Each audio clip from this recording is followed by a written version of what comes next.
Good evening and welcome to SAFC Fan TV and another edition of Thursday Night Live. Before we start, just very quickly, we've got to give a shout out to the One Football app who sponsor the channel. This is a superb app which any football fan would greatly own, really. I mean, it's got all the fantastic information on there about your club, whatever club you support. They're all there within the app. The good news is the app is free to download as well. There is a link in the description below.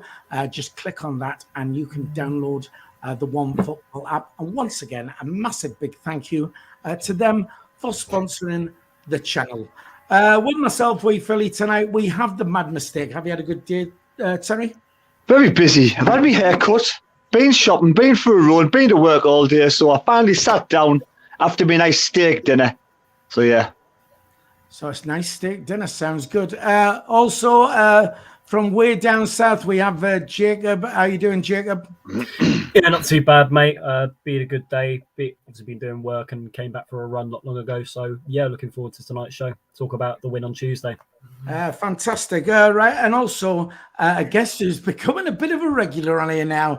We have Jack Shields with us. Jack, you had a good day? Yeah, it's been good. I think we've all done pretty much the same. I've just come back from the gym and I've had my haircut as well, Terry. So, yeah, nice one. We're all matching tonight. Fresh trim. How much was your haircut? £10. Oh, same as mine. There you go. Hang on, I don't think we're all matching. Not quite. Local boss man offers a tenner as well. I didn't need to bring it up like Philly in that way. Sorry about that, mate. Well, this is a lot cheaper than ours. Right. Don't forget, of course, we are live, which means you can join us via the live chat. Already in there. Las Palmas Mackham says, evening, lads. Got the virus, so don't think he'll be awake for the show.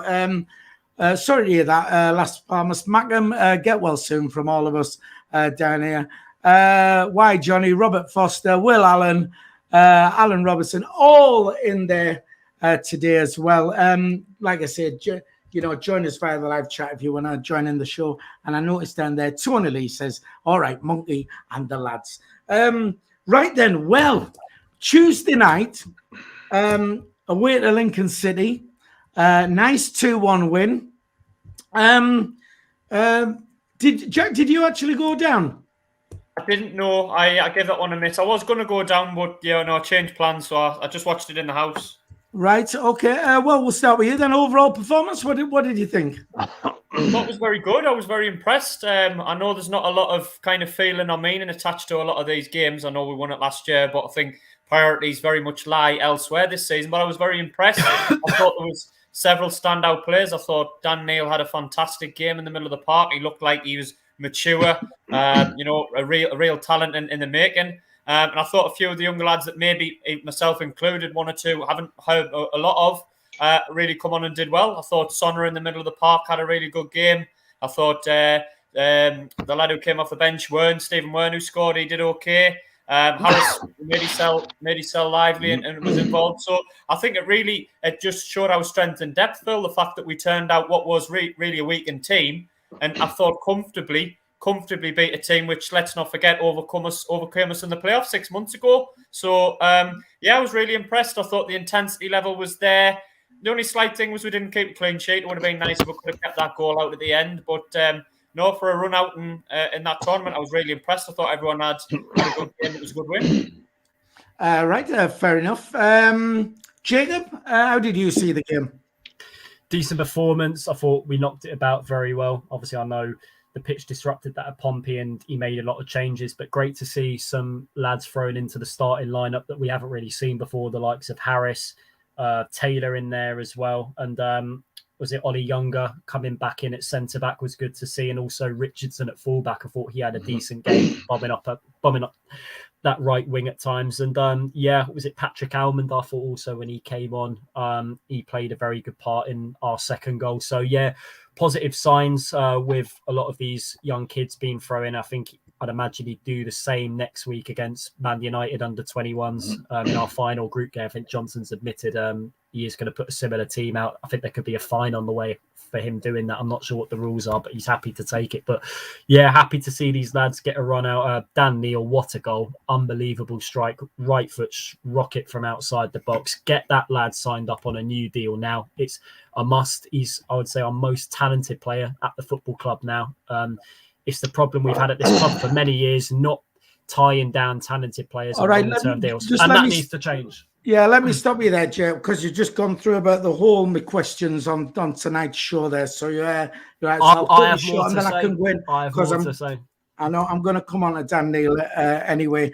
Just very quickly on the chat, my wife says Phil hasn't been for a run or to the gym.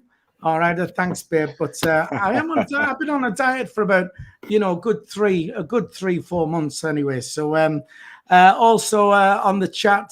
Here, Tony Lee says live commentary on Tuesday was like watching an episode of Terry and June. All right, so I'm not very good. Terry, Tuesday night, then overall performance, what did you think? When I saw the starting lineup, I was a little bit wary about it, but I still was quietly confident. I mean, Lincoln had a strong side out. They had almost the first team out. Chris Maguire started, and I thought Dan Neil, the Northeast Perlo, was absolutely fantastic. I thought Younger in defence was an absolute star as well. I thought he played it. For me, really impressive. Them two standout players were really impressive. Oh, we dominated. We passed the ball really smooth and slick on the floor, the way that we would have done against Portsmouth had not been a swimming baths. So to sort of nullify Lincoln in the first half an hour, so they completely were out of the game, just goes to show, like Jack said, strength and depth all around. Hume came back in, Richardson, Sona, Harris, Taylor, and we only had one or two fringe players there. So, I mean, to go 2 up and really comfortable, and I mean, it was like a world-class strike towards the end to get them a goal back. But I mean, apart from that, like I say, I was just, I thought it was a very impressive performance, and I was quietly just really happy inside to see some of them young lads come on and shine the way they did. So I think the future looks bright, completely bright. And these games in the Papa John's trophies, right? The games in the Papa John's trophy are valuable experience to these youngsters, because they'll never gain that kind of experience ever in the under 23s. So these Papa John's trophies matches are a must. You've got to win them and let the kids play them so they get the experience. Simple as. Yeah, fair enough. Good point, Terry. Just very quickly on the chat. Oh, well, I'll tell you what, I'll come to this question in a sec. We've got 120 people already on the live stream, 34 likes. Even just hit the thumbs up. We try to get 100 if we can on a Thursday night. Just hit the thumbs up. It'll take you a second to do that. And if you're watching and you haven't subscribed to the channel, please subscribe. It's free to do, so just hit the subscribe button. That will help us out. On the chat here, Dennis Quaalude says he's an Everton fan, so welcome to the channel. Thanks for tuning in. What do you lads think of young Nathan Broadhead? So let's chuck that one round before I go back to Tuesday night, where he's chucked that one in. Jacob, do you want to start with that? Well, isn't he, last I heard, he's out for, was it a couple of weeks? I mean, I don't know whether that could be reduced. Hopefully it is. Who knows? But yeah, I think he's a player that we missed massively down at Pompey. I think he was very influential in all the goals we scored in that 5-0 win against Cheltenham, but very talented player. Be interested to see how he does as the season goes along. He's still a young lad, but yeah, I'm happy with what I've seen from him so far, and hopefully we can get him back sooner than planned. Terry, Nathan Broadhead? Yeah, when he first came in, the jury was out. I wasn't quite sure. I didn't see much about him, didn't know much about him. And as the season's progressing, he's getting more and more of a part player, and he looks really good, young talent. I was really impressed for the Cheltenham match, and even the game, I think in the last Carabao Cup match against Wigan, or was it one before that? I'm not quite sure. He looked really good then as well. So I think with more gaining more experience each match, he's fitting in the team absolutely fantastic. And I said his last match was brilliant. So the sooner he gets back, the better, because I think he's going to be a pivotal player as the season goes on for me. Definitely. Yeah, fair enough. I'll come to you just now, Jack. Casual observer in the chat says young Broadhead looks an absolutely amazing prospect, which is basically what we're saying. Jack, your thoughts on Broadhead? Yeah, just echoing what the lads have already said, to be honest, Phil. I think when he came in, I didn't know a great deal about them. Sometimes you're a bit hit and miss. I always find loan players from the Premier League clubs. I think, sometimes you'll get them that have got talent but may not really fancy it at your club because they perhaps see themselves as, better than, the level they're at in League One or the Championship or wherever we happen to be at the time. But I think on what I've seen from Broadhead, he looks a real talent. I think he's got great movement. He looks like he has the ability to break the lines and stretch a defence, which I think those type of players are valuable at this level against potentially slow, old-fashioned centre-halves that don't like running very much. Those players that can stretch a defence and run in behind and, drag wide and everything. I think they're going to create chances for fun. His touch looks excellent. The only disappointing thing against Cheltenham was that he didn't score because he did everything else. His movement and his interplay, his link-up play was absolutely fantastic. Just disappointing that after his best performance, unfortunately, we've lost him for a few weeks, as Jacob touched on. If we can get him back, do whatever we need to hopefully if he's young, he might be a quick healer. Do you know what I mean? If he's a young lad, he might be raring to go and it might not take him as long to recover. The quicker he gets back, the better, because hate to see Ross Stewart get injured now and not leave us with a real attacking threat. And I think Broadhead offers you that. Terry, you want in there? Yeah, well, one of the only saving graces is between the Cheltenham match and obviously the next league match. It's going to be over 2 weeks, so we might get him back. Only missed maybe 1 or 2 matches, so it's not too bad, to be fair, I don't think. That's a fair point, Terry. Just very quickly, give a shout out to Matthew Lead, who's in the chat there. Hi, Matthew. Matthew, of course, part of Fans React. Great channel down there. If you want to check that out, go and support the lads, subscribe and all that. I'm surprised Matthew's on because he's normally out playing with Jack, his new best friend. Right, okay then. So Tuesday night, we tuned in and everything, looked at the team. My immediate thoughts were, right, well, Lee Johnson's not taking this at all seriously. Do you agree with that? And is that a good thing or a bad thing? Before I pass this round, I quickly want to say a massive thank you to Dennis Quaylood, whose question we just answered there. And he's donated, looks like, I think it's $5 Australian, I think it is. So thank you very much to Dennis for that. Via the super chat, he's done that. That's very much appreciated. So I'll throw it to you first, Jack. I thought he's not taking it seriously, this, chucking, the real youngsters in there. And is that a good thing or a bad thing? I think it's a good thing, Phil. I think, don't get me wrong, I know we won it last year, but I think the league has to be our priority. But I think that, luckily for us now, we've got that strength and depth with the youngsters, whereby, it isn't our first team, but it's still a pretty strong team. It's not like we went down there and through the game and just said, oh, well, if we get beat, we get beat. Now we have that ability to play the young players, and not only is it giving them experience, as Terry touched on, it's also we're competitive enough to make a decent show in this tournament. So I think it's completely the right thing to do. I know we haven't got a league game for this Saturday because of the Oxford postponement, but I think our priorities do lie elsewhere. But I think it just shows you the depth that we have in the squad now, that we can turn out these players and really, like I say, put a very, very strong Lincoln team to the sword. I think 2-1 flattered Lincoln. And I think the ability that we've got with the young lads now going forward, it can only be a good thing that they're getting minutes, and the competitive nature of the game. And it was a competitive game. Don't get me wrong, we were firmly on top in it, but it was still, much better than an under-23 or a friendly game or something like that. So I think it was completely the right thing to do. And Lee Johnson was vindicated. Every time Lee Johnson seems to come under a bit of criticism, he usually comes out on top. So yeah, I was happy with it. Fair enough. Terry, what did you think? For me, it wasn't taking it seriously, and is it a good thing or a bad thing? Oh, it's definitely a good thing. I think it just proves Lee Johnson knows what he's doing. I think he is taking it seriously, to be fair, because he's giving the young lads some serious competition, which they should with the need. 100% the need. They're not going to be playing league matches. Actually, your Soners, your Richardsons, your Humes, your Youngers are not going to get into a league game unless we get lots of injuries towards the back end of the season. So it's giving them valuable experience to gain the minutes on the pitch, against a very quality, decent Lincoln side, against other League One sides coming up as well.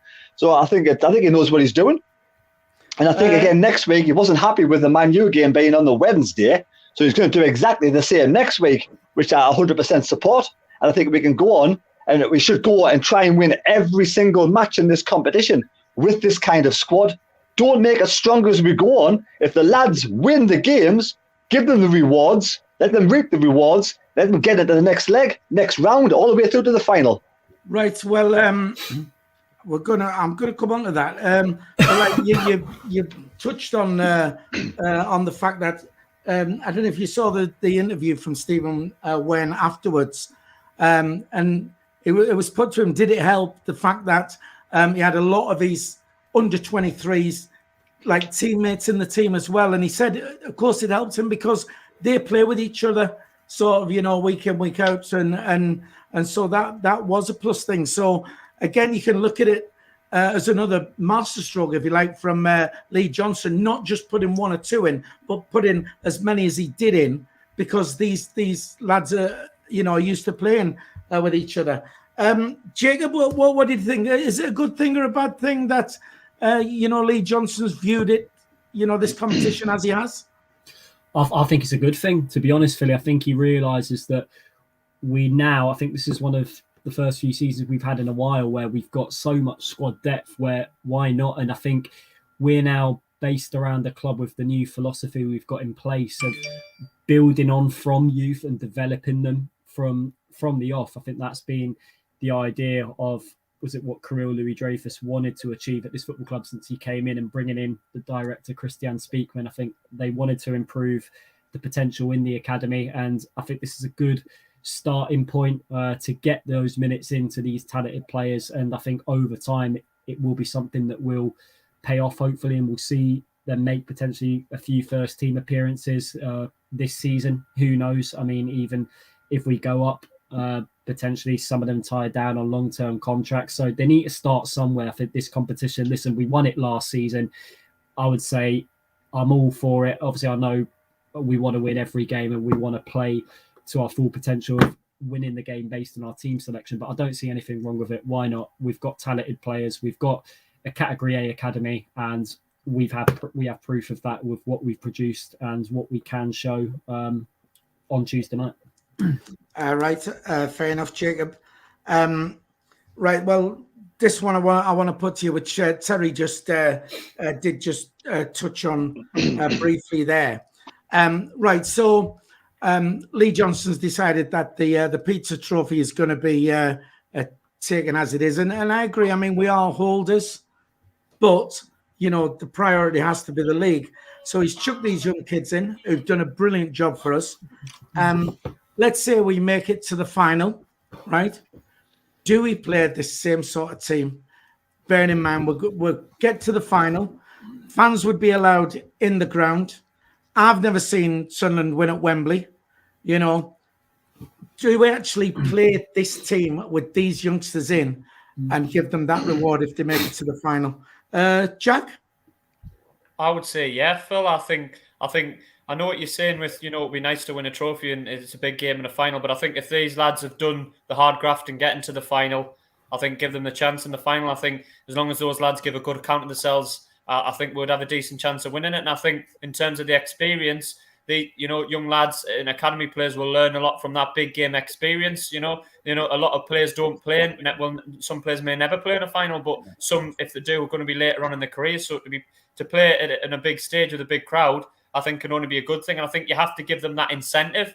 You know what I mean? You have to give them that kind of thing to aspire to, that, yeah, lads, if you keep winning games and we do get the final, you're going to be pretty much there. And, it's not going to be a hastily changed team. It's going to be pretty much the same lads that have done, it might be one or two tweaks, don't get me wrong, but I think you have to give credit, put a bit of faith in the young lads and say to them, lads, go and win a final and see how well we're doing.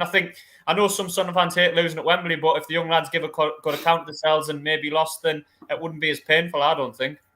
Yeah. Jacob, you're one in there? Yeah, I think what I want Lee Johnson to do in terms of how he approaches the Papa John's Trophy this season is sticking with these players throughout the rounds. I think the main thing I think players from a young age need to learn building their footballing career is knowing how to handle pressure. And say if we were to get to the semi or the final, I think we got, even in when Jack Ross was manager. I think in the earlier rounds, he was playing his weakened sides. I think until we got to the quarters and the semis, he started to inbred more first team players into the side. But I think with Lee Johnson this time around, I'm hoping that he sticks with the same, academy prospects throughout the rounds of the tournament, and hopefully they'll potentially go far in the tournament. But if they don't, they've got that experience of knowing how to handle pressure at key moments. And if we go to Wembley with that team, I'll back them all the way. And if it ends in defeat,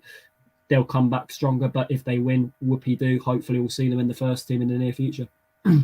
Yeah, fair enough. I like what you said, Jack, about getting to Wembley, playing that team. And if we played that team and we did lose, it could seem, less hurtful, if you like, knowing that we could have maybe had our full strength team out. And so I sort of get what you're saying there. On the chat, though, Emma Wilson, friend of the show, says, if we get the final, you go full squad just for the fans and, get the win. It's a tricky one. I mean, I must admit, myself, I'd like to see the full squad in there and go for the win. Do I think that's fair? No, I don't. But Terry, let's say we did get to Wembley again. Is it right then that we play this team? I mean, it would be nice for Lee Johnson to come out and say, right, we're going to play this sort of team all the way to the final, or we're going to play this sort of team, maybe to the semi-finals, and I'll put a few stronger players out, just letting everybody know what's going on. I'm sure the lads will know what's going on. But for me, I will continue with this kind of team. You've still got a couple of strong players on the bench. I mean, you had Embleton 09 on the bench, so you can still put some stronger players on the bench, but still invest in the young lads, give them the confidence of going through the rounds, if they get to the final, and well done. I mean, if we get to the final, by the semi-final stage, we're going to know anyway what kind of team he's going to play, and he's going to come out and say, I'm going to keep the same team. So the fans going to Wembley are already going to know before they go to Wembley, we're going to be playing a youthful side. So for me, they'll be a little bit more lenient and they'll be a bit more open about how it's going to go. There's no reason why we can't go all the way using these players, because, I mean, Dan Neil's a first-timer, the best player in League One. You've got Embleton 09, O'Brien's doing well, Pritchard can get better. So you've got decent Alves from West Ham. Younger's on fire, was playing really well. I mean, Burgess in the bout was our first-team goalkeeper last season, so there's no reason why this kind of team, with one or two maybe more coming in, could go all the way to the final, and I would stick to the way it is. Definitely. Right, fair enough. Just very quickly on the chat as well. Robert Foster says, what happens if we play the first team at Wembley and a couple get injured? Fair point. Jeff Brown also says he wants to just forget the cup games and go hell for leather for promotion. And to be fair, that's another good reason for playing this team, because it looks like that's what we're doing, certainly with this competition, writing this off. So we've written it off anyway. So, if we don't win it, we don't win it. Play them kids. Terry, you was wanting back in there? I know, you've got to play so many kind of squad players, I say you get a fine. I mean, Embleton didn't come on until 09 got injured, and it's nice, it's refreshing to hear Lee Johnson say, I made an absolute cock-up. I should never have brought Luke 09 on. I thought he shouldn't have brought Luke 09 on at the time as well. There was no reason to bring him on. There was no reason to bring him on. And it's nice for Lee Johnson to actually come out and admit to that. So we've got to keep on playing the youngsters and give them the confidence. Right, okay. Well, you touched on it there anyway. So we're mentioning firstly, we've got 123 people on the live stream, 67 likes. If you can just hit that thumbs up, it will take you a second to do that. Just give us a thumbs up, see if we can get to 100. If you're watching on a mobile device and your live chat is on, just close the live chat. You see the thumbs up, smash that. And also hit the subscribe button if you haven't already. It is free to subscribe to the channel. Right, let's throw that one out there then. 15 minutes to go. He brings on Luke 09, right? And he gets injured and has to come back off. Thoughts on why he did that? Jacob, do you want to start us off on that?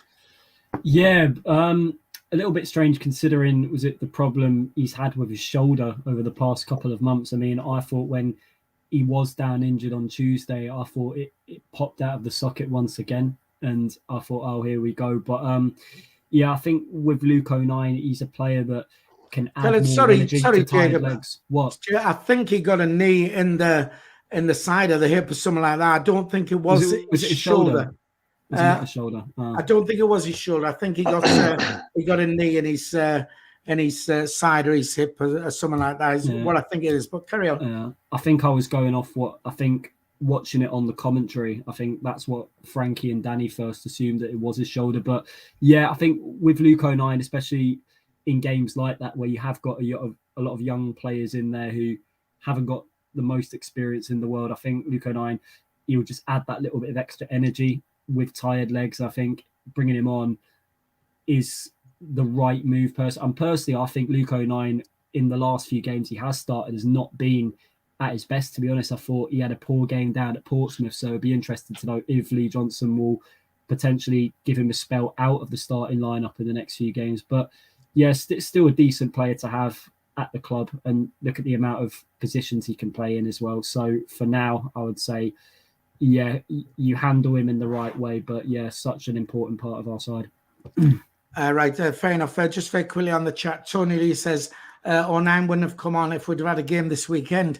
I think regardless if we had a game or not, I mean, I don't understand why, a first team player like that who's sort of fragile. I mean, we know he has problems with his shoulder and stuff like that, his wrist. And the fact we were 2-0 up and 15 minutes to go makes it even more sort of unbelievable, really. But also on the chat, Stephen Hensel says, we need a full squad if we get to Wembley. 40,000 Sunderland fans going down to watch the first team, not the under-23s. It's split on the chat on that, because that comment somebody made about, what if we play the full squad and somebody gets injured and then on the run into promotion. So again, it's sort of 50-50 on that. Right, you're both one in there. Jack? I've just going back to the checker trade one as well, Phil. I don't know if it's a coincidence, but the twice we've got the final, I think our league campaigns tailed off a little bit both times. So in 2019, when we got the final under Jack Ross, I think we were in a good position to go and get automatic promotion. We lost the final, and then I think we only won one of the last 7, I believe. I might be wrong on that one, and we tailed off and ended up finishing in the playoffs. And then obviously, last year, we won the final, and then we didn't finish that well either last season. I might be totally coincidence, but I think sometimes, the more you play your first team is in games like that, and the intensity and the energy, I do think that maybe it being a slight factor in our league form tailing off towards the end of the season as well. Terry, you want in, then I'll come to you, Jacob. I understand what Stephen's saying, but if you play the youngsters through every single round, by the final, you already know what team is going to play the youngsters. Then you decide whether you want to go and watch the 23s in the final or not. Jacob? Yeah, building on what I think Jack was saying, I think after that final in 2019, I think we picked up wins against, I think it was Accrington. We beat them 3-0. That was the first one. And then we won 2-1 at Rochdale. But I think it gradually got worse as the games went on. I think we drew with Burton and Peterborough. And then we went on that bad run in the last 3 where I think we drew with Pompey and got beat off Southend and Fleetwood. So I think, the tiredness kicked in that season. And I would say the same thing with last season, to be honest, as well. But I think it's more about pressure, handling pressure, rather than keeping your fitness levels up. Fair enough. On to that Luke O'Nien, substitution, bringing him on. Jack, your thoughts on that? Yeah, I think Luke O'Nien's somebody whose best attributes to me, Phil, is he's someone whose energy you can't fault. He's running, he's tireless, you know what I mean? And he will keep going on and on. And I think I've watched him the last few weeks, and I think he looks tired. He looks like he could do with the rest to me. I agree with Jacob. I think his last couple of performances haven't been that great. I'm not a massive Luke O'Nien fan, as I've touched on, but I think, in terms of his technical ability on the ball, I don't think he's great, my personal opinion. But one thing I'll never fault him for is his effort, his running, his intensity. But I think that can be sometimes a down. It can be a fault of Luke O'Nien at times, because he runs that much. You know what I mean? He runs himself into the ground a little bit, and maybe the knock he's had, I think he does need a rest. I was very surprised at Lee Johnson even naming him on the bench, to be honest, because I saw it very much as a young lineup. Luke O'Nien, he's not ancient, but he is. I think he's coming up 27, so he is one of the more experienced players. I can understand, using him for that experience, but I think he's just someone who needed a rest. So I was very surprised to even see him named on the bench, and even more shocked when he came off the bench. And then when he got injured a couple of minutes later, I was shaking my head thinking, I'm not sure what the thinking was behind that, to be honest. Yeah, totally agree. Jacob, you want in there?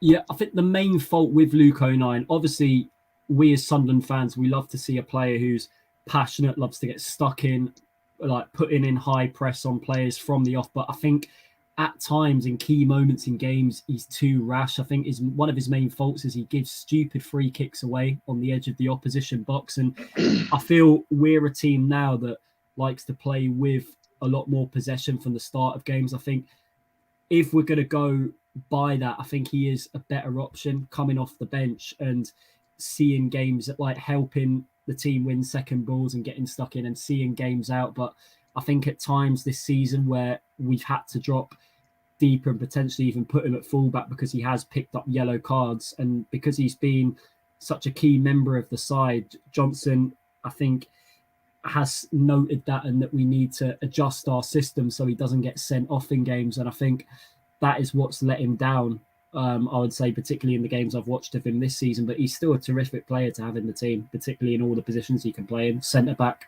full-back, attacking midfield, even on the wing at times. Right, fair enough. Sorry, just before I throw it to you, I just need to quickly chuck this advert in here. So we'll be back in 30 seconds after you've heard, from me. SAFC Fan TV would like to say a massive thank you to our sponsors, OneFootball, for supporting our channel. This is the only football app you will ever need. Every football fan should have it. You can follow your team, including all the news on Sunderland AFC. Keep up to date with all the players' latest stats. See how well they are doing throughout the season. To download this app, there is a link in the description below. Make sure you download that. And thanks again to OneFootball for your continued support of the channel. Thank you very much, Phil. Right then, Terry. So the Luke O'Nien situation, bringing him on, 15 minutes to go. Your thoughts on it? It was strange, but it was strange having them in the team altogether. But you're supposed to have so many players in this squad. I mean, Burge is on the bench, 1, Neil 2, 3 O'Brien, 4 Pritchard, 5, 6. We had about 6 who are first teamers on the bench there altogether. So if we didn't play a Luke O'Nien at all in the squad, we have to bring somebody else in. So that means putting somebody else with risk as well. So maybe Luke O'Nien said, I'll do it. I'll sit on the bench. I don't understand why he came on at all because he took off Harris at the time. So, I mean, he might have put O'Brien up front then, but for me, Embleton would have been better served in coming on because he only played half a game on Saturday against Portsmouth. But it's one of those things that's happened now, isn't it? Hopefully, again, Lee Johnson, young manager, is going to learn from his mistake. I think Luke O'Nien needs a couple of weeks rest now, but at least up until the next match. He might even miss the next league match. It might be Evans and Dan Neil who starts next league match, to be fair. Right, okay. Right, we've got to give a shout out to Mick S down here. All clubs in minor league games play fringe players. Has been going on for years. When it gets serious, then bring on the big guns. He's a 74-year-old Mackham living in exile to Chestnut. Love your channel. So thanks, Mick, 74-year-old Mackham, tuning in. And thanks for supporting the channel. And we'll try and keep you up to speed with everything what's happening with Sunderland, with you living outside the area. Right then, okay. Played quite a few of the kids there, the under 23s. Out of the lads that played, who impressed you the most? Then, Terry, do you want to start with that? Right, it's a no-brainer, isn't it? Dan Neil and Younger. I thought they were. I think the pair of them. Well, Dan Neil was my. Yeah, would you class Dan Neil as one of the? I mean, I was thinking about the. He's only 19-year-old, isn't he? Still a youngster. Yeah, I know, but if everybody's fit in the team, I still believe Lee Johnson would start Evans and O'Nien before he actually puts Dan Neil on. But the pressure from the fan base and the pressure that Dan Neil's putting other players under now with performances like the other night, for me, is his first name on the team sheet. Yeah, well, first name on the team sheet. for me, when I asked the question, I didn't even have Dan Neil in mind. Well, then you take away Dan Neil, man of the match for me. Oliver Younger was fantastic in defence. Yeah. Again, his footwork and control of the ball was fantastic. And the blocks he put in, again, it's the best I've seen Younger play since the first half against Fleetwood last season before he got injured. So for me, Younger was great. I thought Sona went under the radar a bit, but did a solid game in midfield. I mean, he got two young lads there in midfield and they ran the show, Sona and Neil. So out of all of them, Younger and Sonner, for me, were the better ones. I mean, Wern came on off the bench, didn't have a great lot of time, and Harris didn't get that much to feed off, to be honest. Harris only had scraps throughout the whole of the game, and what he did really well. He's going to need more game time. He's going to need more opportunities in these competitions, and obviously, he's going to need more sort of assists and ammunition from the midfield. Yeah, fair enough. It doesn't matter. It's a crap joke. I was going to do one anyway. Jack, of the young lads who came on, who really impressed you?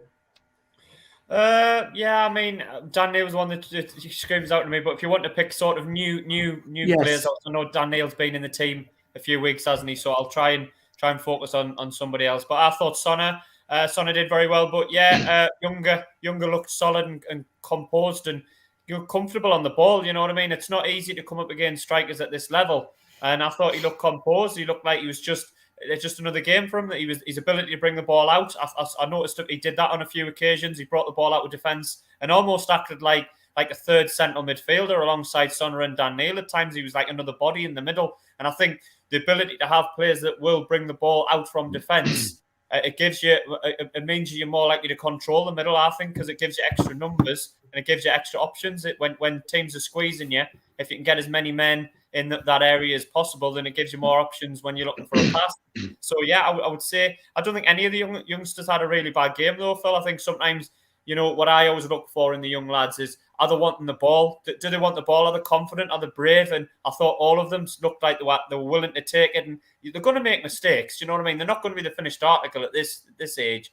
But do they have desire to play for Sunderland? And are they confident enough to take the ball and create things and be players that we want them to be in the future? And I thought every one of them. I can't say anybody shirked a challenge or didn't want the ball. They were all excellent. Yeah, fair enough. Thane on the chat says he likes the look of Richardson. He looks decent. Terry, you was wanting in there? Yeah, they just seem to be all singing off the same hymn sheet. They play the ball on the ground, they run with the ball well, they pass the ball well. It's all on the floor for me. That's why Portsmouth was an anomaly. Portsmouth will be it. We'll find it by the season's finished. That Portsmouth game will be a one-off, complete one-off, because we couldn't play our style of football. Yeah, fair enough. Jacob? Your thoughts on the really young lads who came in? Who impressed you most?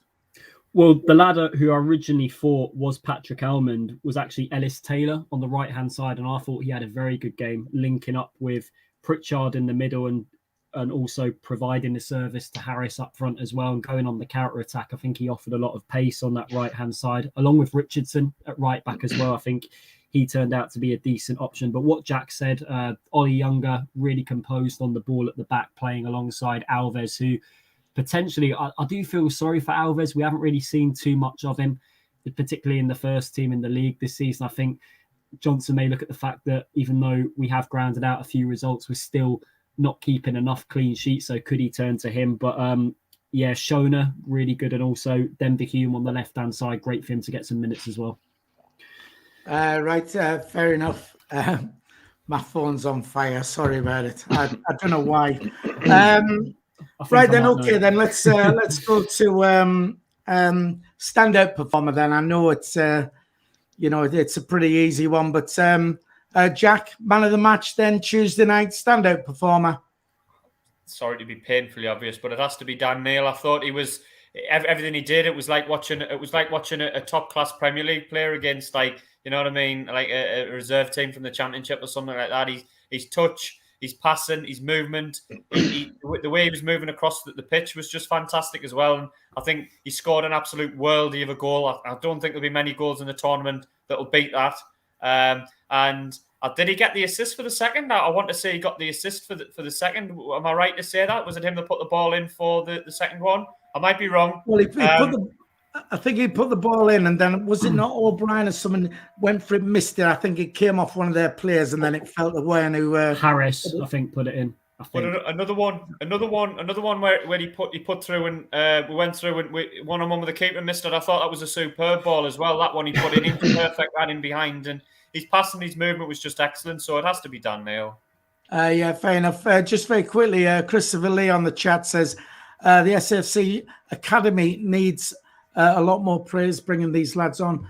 We know how well our academy is. You know, I mean, we've got the setup there. You know, and that's a fair point. You know, they do need a shout out there. And is it not a case of that we've always been producing these players, but they've not been given the chance, and now they are? It just shows how good, you know, what good quality we are doing, what a good job we're doing at the academy, and bringing those in. Terry, your man of the match, nice and easy for you. Yeah, 9.5 out of 10 for the Northeast Perlo, and then 9 out of 10 for Oliver Younger. There we go. Jacob? It's a tough one. Ollie Younger, I would say, probably 9 out of 10 as well. For who did you say? Oliver Younger there? Ollie Younger, yeah. All right, okay. I mean, to be honest, I mean, for me, Dan Deal was the man of the match. However, you're spot on with Younger. I thought Younger was just brilliant at the back, and you know, did, like I said, right through the team, all the youngsters, you know, were you know, didn't let us down, give them the chance, and they stepped up to the mark. Terry, what was your thoughts on Pritchard shooting from outside the box? Oh, just ridiculous, wasn't it? I mean, what was with that free kick from the halfway line? I mean, this is what we said. I mean, one of his shots nearly ended up in someone's back garden, didn't it? Just honestly, man, just absolutely ridiculous. Right, okay then. So, Dan Dale looking absolutely superb at the moment, and you know, quite rightly, Terry, I think, you know, should be straight in the first team. Few people already earlier on the chat said we need to get him, you know, signed up and to a long-term deal and what have you. So the performance of Dan Neil, you know, could it not backfire on us and be a victim of his own success, and somebody come in as soon as January and go, right, we're a big club, we're gonna come and nick him. Do you think that's a possibility, Jack? Yeah, I do think so. I think, you know, the downside to playing him more regularly in the league matches as well, if he is going to feature, and I'd be a big fan of him starting in the league matches where possible. The downside of that is he's going to get increased exposure, and you're going to get maybe, you know, scouts looking at him from other clubs, you know, bigger, you know, higher up the league ladder. I think one thing that we do need to do, it might be a negative way to look at it, is not just tie him down to a new contract, but also see if we can get some kind of release clause in there, whereby or some kind of, you know, percentage back as a club when he signs the next club or something along those lines, some kind of kickback if he does sign with another team. So I think we need to look at things like that. I think it was Jacob touched on it earlier, and he said the handling of youngsters and contracts and things like that. It hasn't been a very strong point for Sunderland. I mean, you only have to look back at the summer and the hoo-ha we had over Denver Hume signing. I know, do you know what I mean? And he's an academy player. And I know, you know, fans were rubbed up the wrong way, but it shouldn't be left to that late in the day whereby we're still not sure we're going into the back end of the season. So, yes, sign him a new contract to ward off, you know, potential suitors. And if we can get some kind of a clause in whereby we get, you know, a minimum release clause or some kind of kickback off it or something along those lines, then I'd be all behind that as well. Yeah, I'll bring in just now, Jacob. I've got to agree with what you say, Jack. I think, you know, it's difficult to stop a player from going. It's just a case of being prepared for that with you know, follow on deals where we can benefit from it further along the line. It's I think the best we can get. Jacob, you was one in there. I think building on what Jack Shields was saying, a better example would be the club also getting Elliot Embleton to stay this summer as well. I think if that was a previous season where we loaned him out to a club that went on to win promotion, I think he would have gone hands down. But I think the fact that we've managed to convince him to step. Oh, you're right, Terry, son. Need some water. Nah, he seems okay.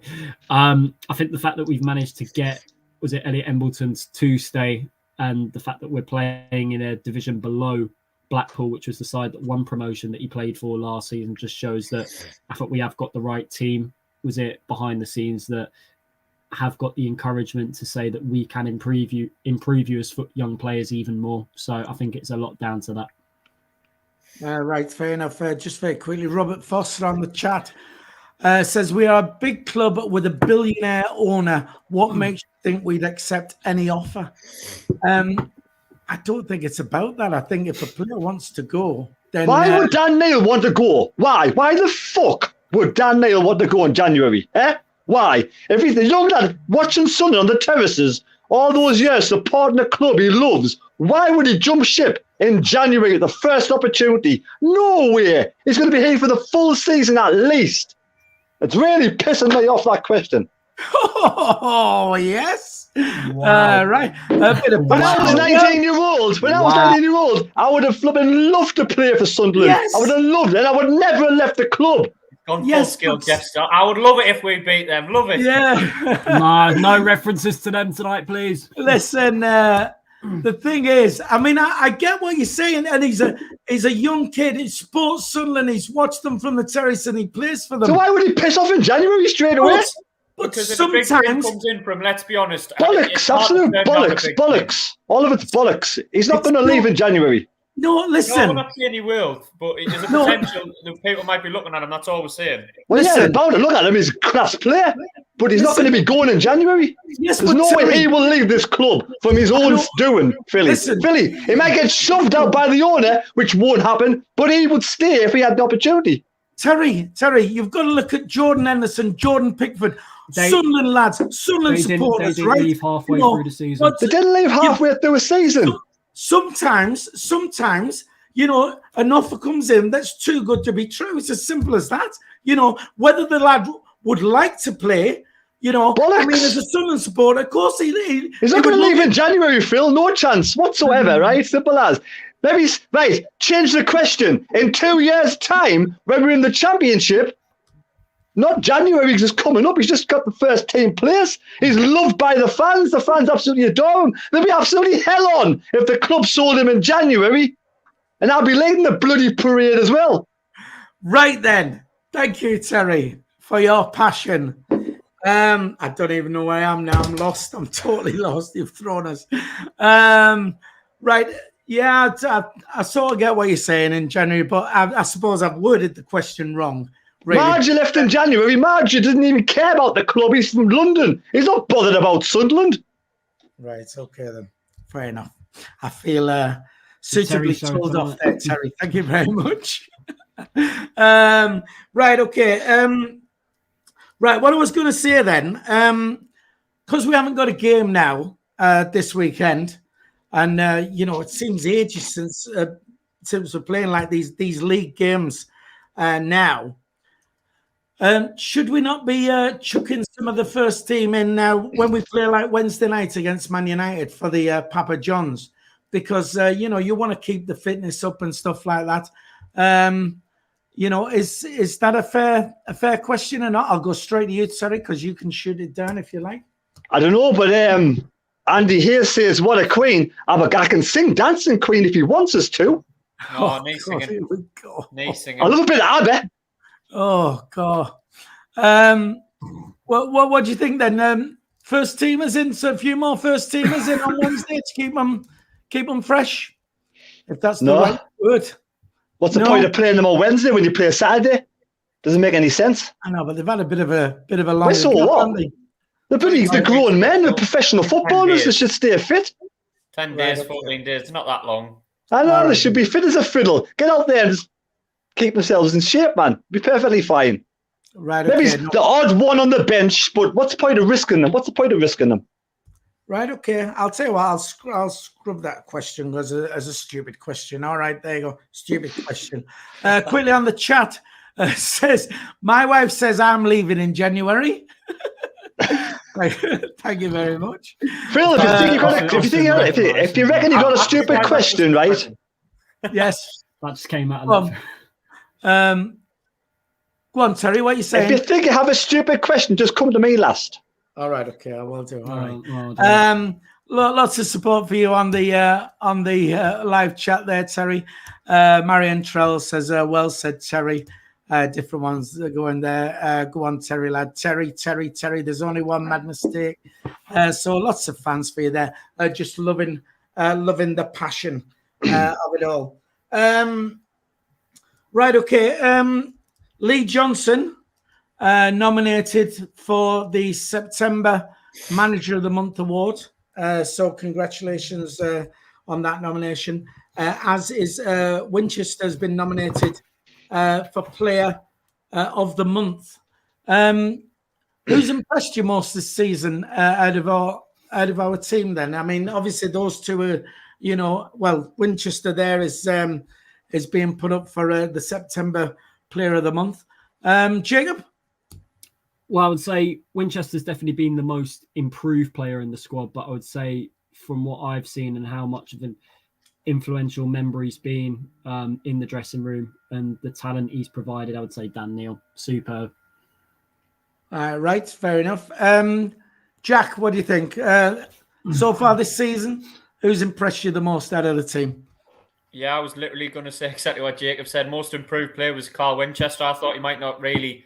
I wouldn't be too bothered to see him go in the summer, but this season he's been excellent. So definitely, most improved. And I think Ross Stewart's impressed me because I didn't think he would be able to get the goals he's got so far. And, he's pleasantly surprised me with how talented he is up front. I maybe didn't give him enough credit for his running in behind and the attributes he's got. I thought he was more of a kind of target man. So I would say Ross Stewart's been the most impressive for me.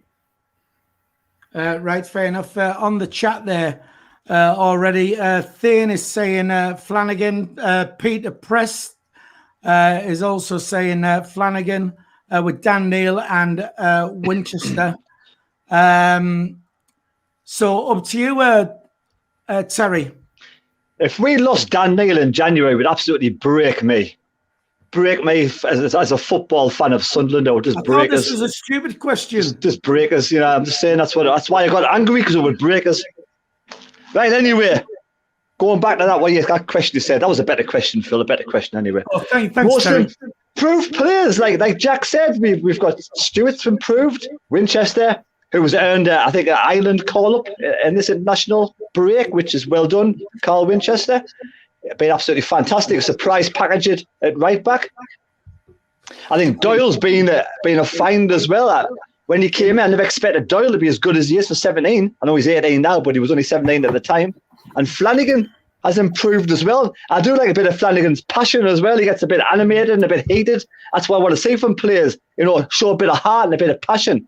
But Dan Neil, obviously, for me, has just stepped into the team. And now, first name on the team sheet.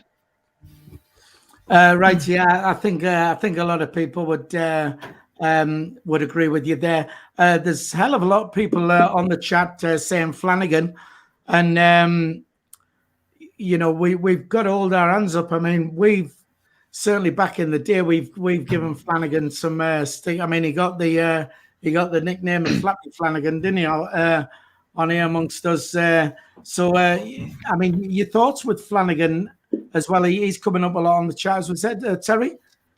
You have to give credit where credit's due, because in the past he had some bad games. He's been hit-y-missy, not very consistent. But this season he's got his act together completely. Now, whether that's Lee Johnson bringing the coaches in and sort of instilling something different into his game, but he has improved 100% for me, and Flanagan's having a good season. Jacob, your thoughts on Flanagan? A lot of people are bringing him up. Yeah, I mean, I would say he's improved dramatically in terms of the centre-half he's become, being more comfortable when adapting to a Lee Johnson style of play, playing the ball out from the back. I think he's been a key part of our defence this season. I mean, I do agree with Terry. He is very, passionate at times. He likes to get stuck in. I I still feel that there can be a mistake in him, but I think he's a lot more comfortable on the ball compared to what we've seen him in previous seasons. So, yeah, there is an improvement there. But, yeah, I think playing alongside Callum Doyle, I think, has helped a lot. I think them two have developed a good partnership together, not just also marking the opposition's attacking players, but also having a good link-up play in terms of their passing when we do play out from the back and go on the counter-attack. So, yeah, I think Flanagan has improved dramatically, so really impressed with him so far this season. Right, fair enough. Just very quickly, Jeff Allcraft, who we nicknamed Spannerman, said he's always liked Flanagan. Thane agreeing with him there as well. Jack, your thoughts on Flanagan? Yeah, well, when we first signed him, I wasn't a huge fan, but I think he's one of the, as is Winchester, one of the huge improvements that you've got to give credit to Lee Johnson for. I think he looks just like he's got a lot more confidence now. I thought, when he was under Phil Parkinson and Jack Ross, I thought he not only had a mistake on him, I thought he looked a bit timid, like he was a little bit low on confidence, didn't really know whether to drop deep and hold the line or whether or not to push up. And when he got the ball, it looked like he was an accident waiting to happen. And now I think he does look a lot more composed. Maybe it's a little bit more experience at this level, but looks like Lee Johnson's just giving him a bit of confidence and obviously train. He must be doing well in training, but just told him, look, you can do this. You can pass the ball and be confident and be brave with the ball. And we're reaping the rewards for it. So I think you've got to give a lot of credit to Lee Johnson because you've got a lot of improvement, quite a few players, and not a great short spell of time as well. He hasn't even been here a year yet, so you got to give him credit for that, I think.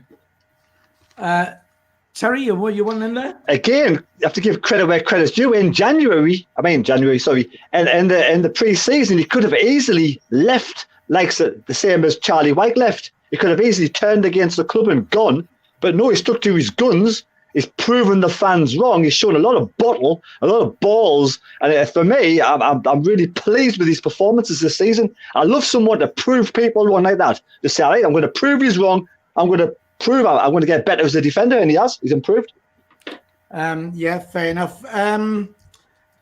Right, just very quickly, we are almost out of time there. We've got 94 likes. We're trying at 100 if we can. So if 6 of you can just hit the thumbs up, that would be a massive thank you to lot for doing that. We have 153 people, 155 watching on the live stream as we speak. Anyway, a couple of yes, Terry.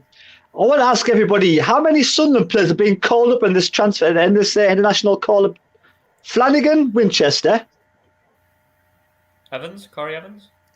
I think Evans so. Evans is pulled out. Has he? Oh, is he? Yeah. He's pulled out. I don't know if he's got an injury. I don't know why he's pulled out. They said he's pulled out of the squad. I think Alves might play for, is it Denmark under 21s? I think, correct me if I'm wrong. I'm not sure. I know Serkin plays for England under 21s. No, Ireland, I think.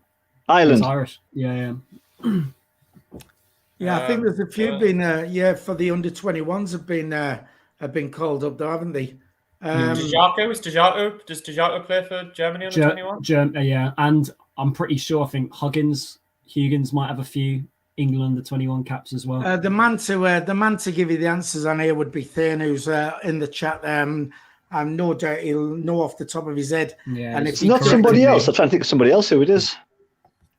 Right, okay, what is quickly going to I was sure Serkin played for England, mind. I might be wrong, but I'm sure there's a comment in the chat that's corrected me. I think it is. England. Born in Ireland. Born in Ireland, but apparently plays for England. Yeah. Yeah, Doyle for the under 19s. We're getting here. And then somebody said Doyle for the under 21s. Serkin, England under 20s. So that's where we stand there. Thanks to you lots in the chat for keeping us right on that. 117 likes now, so that makes me a happy man. Just very quickly, there was I was going to touch on the opening hours of the club shop, but we are out of time with that. Quick mention, I've been meaning to mention it for the last couple of shows we've done. The England ladies are going to be playing at the Stadium as well on Saturday, the 27th of November. It's a 12:30 kickoff because I believe it's the same day. I think we play Cambridge away anyway. That's the 27th of November. So shout out to them. England ladies going to be playing at the Stadium of Light. So we wanted to just get that in. Peter Press said, is there a show on Sunday? We've just been discussing this before we came on air. We think there is, but we will keep you informed on that. Listen, it just about wraps it up. Thanks, fellas, for coming on. Been a good show. Enjoyed it. So before we go, Terry, would you like to say bye to everybody? See ya. See ya. Jacob, just say bye to everyone. See you later, guys. Jack, just give us a wave and say bye. See you later, lads and lasses. Thank you very much. Thanks for watching. Don't forget to please like and subscribe. And before Jacob manages to do that, why? Right. Then we'll just say bye. See you. Ta-ra. SAFC have teamed up with our sponsors, OneFootball. This is a superb football app and the only app any football fan will need.